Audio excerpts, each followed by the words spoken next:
Some members of Parliament Section 194 inquiry into suspended Public Protector Busisiwe Mkhwebane's fitness for office have suggested that President Cyril Ramaphosa should be called to appear before the committee. Yesterday, the role of the Office of the Public Protector, as laid out in the Constitution, was under the spotlight. The first witness was constitutional law expert Hassen Ebrahim, who said that the office must be independent and cannot be seen as working for or against the government. Let's talk about the inquiry and speak to Executive Secretary at the Council for the Advancement of the South African Constitution, Lawson Naidoo. Lawson, welcome back to Daytime Update. Let's call then for President Cyril Ramaphosa possibly to appear at the inquiry. Is that absolutely necessary, you think? Good afternoon, Tembekile. No, I don't think it's necessary at all. I think it's a distraction. The issue that Mr. Holomisa is raising in relation to the President has got nothing to do with this inquiry into the fitness of Advocate Mkhwebane to hold office. Parliament has many other avenues to pose those questions to the President about the source of the funding of his CR17 campaign. And this is not the forum for that to happen. We have a constitutional court judgment in relation to the Public Protector's investigation into the CR17 campaign, and Parliament should not be trying to second-guess what the Constitutional Court has already decided. So in terms of the witness list, just yesterday we had a constitutional law expert giving evidence. I know that the representatives for Advocate Mkhwebane questioned the suitability of that witness, but drafting the list of people who are going to appear before the inquiry, what should be considered, who should appear if we're trying to determine whether the head of a Chapter 9 institution is indeed fit for office? Well, I think if we take the example of the first witness, Mr. Hassen Ebrahim, I can think of nobody better suited to play the role that he was required to or asked to come and play, which is to give context to the establishment of the Office of the Public Protector in our Constitution.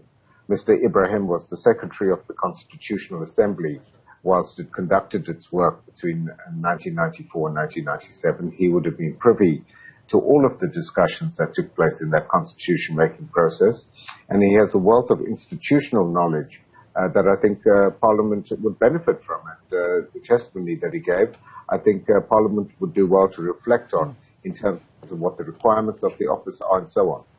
Ultimately, the evidence leaders will decide on the list of witnesses to be called. Obviously, Advocate Mkhwebane will also be allowed to call witnesses of her own. But the witnesses that are called and that should come forward are people that can help the committee to determine whether or not Advocate Mkhwebane is guilty of misconduct and have first-hand knowledge of the issues that form the basis of the allegations that are part of what the committee has to consider in relation to the specific cases, for example, in which the Public Protector has got it wrong. How much of a complication, Lawson, do you think the issues between the suspended Public Protector and President Ramaphosa are, and how intertwined do you think their credibility and suitability for their respective positions is at this point, given the multiple legal clashes and the ongoing, well, still unresolved question about whether he was wrong to suspend her when he did? Well, I think again those are irrelevant issues. Those issues have been dealt with in other forums before the courts, and it's not the place again of Parliament to try and second guess issues that sit before the courts. The courts have pronounced on the issue of the legality of this impeachment process that Parliament is conducting. The Public Protector is seeking to challenge the legality of her suspension, and that's in another forum.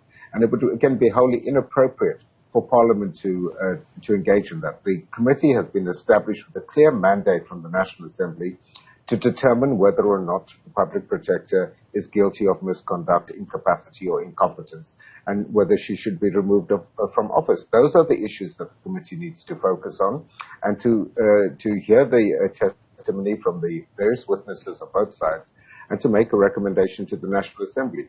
Other issues can be ventilated in other fora. And this is the first time, as I was saying, that we're seeing the head of a Chapter 9 institution being taken through this process, basically an inquiry into their fitness to lead the very office. How much is riding on this, not just for Advocate Mkhwebane, but for the country and Parliament more broadly in shaping the future of this country and how we indeed scrutinize the people who lead Chapter 9 institutions, even beyond the Office of the Public Protector? No, it's incredibly important, Tembekile. I think as we've seen from the various reports of the Zondo Commission, one of the fundamental problems we faced in the recent past is Parliament's failure to exercise proper oversight in terms of its constitutional mandate, whether that be oversight over the President, the Executive, or other organs of state. And the Public Protector is no exception to that. These institutions are all accountable to the National Assembly. And finally, we're seeing the National Assembly actually exercise its constitutional mandate to hold public officials to account for the power that Parliament vests in them. Mm. And Advocate Mpofu, in these 2 days that we've sat for already in this process, has said that what they would like to happen is for when there is a vote on whether Advocate Mkhwebane should be impeached, for that vote to be done through secret ballot. Is that the best way to limit? How far would it go in terms of limiting preconceived notions and how they then influence how the MPs on the committee decide? Well, again, I think, that may be an issue that comes up for debate at a later stage, but it's certainly not, it's not part of the purview of this ad hoc committee set up under Section 194 of the Constitution. The issue of whether a vote in the National Assembly is to be taken by a secret ballot or not is a matter that resides with the Speaker of the National Assembly, and ultimately the Speaker will make that determination if and when the time comes for the National Assembly to vote on the impeachment of Advocate Mkhwebane. Do you think it's best, though, that it be done through a secret vote? Well, it may be one of those circumstances where a secret ballot is necessary in order to enable members of Parliament to apply their minds independently and to assess the evidence before them and to cast a vote in that way. Mm-hmm. But as I say, that's an issue for the Speaker of the National Assembly to determine. And I don't mean to ambush you, Lawson. I know you wear more than one hat. In fact, I've just received a request from our colleagues from the sports desk to ask you about something cricket related. I see here that Cricket South Africa has confirmed that the Proteas men's team will not be playing the ODI series in January 2023 against Australia. Your take? Well, it's been a long process of discussions and negotiations with Cricket Australia to try and find an alternate window for those 3 ODI games to be played. We put forward various different options and alternatives to Cricket Australia. Unfortunately, none of them were acceptable to Cricket Australia. And given that Cricket South Africa is launching our new T20 domestic league in January of next year, it's critically important for the long-term sustainability of the game in South Africa that all of our top players are available for that. And as a result of not being able to find each other with Cricket Australia, we've been left with no choice but to withdraw from those 3 ODIs. The Test match series will continue, but this is an important event for cricket in South Africa and for growing and developing the game locally.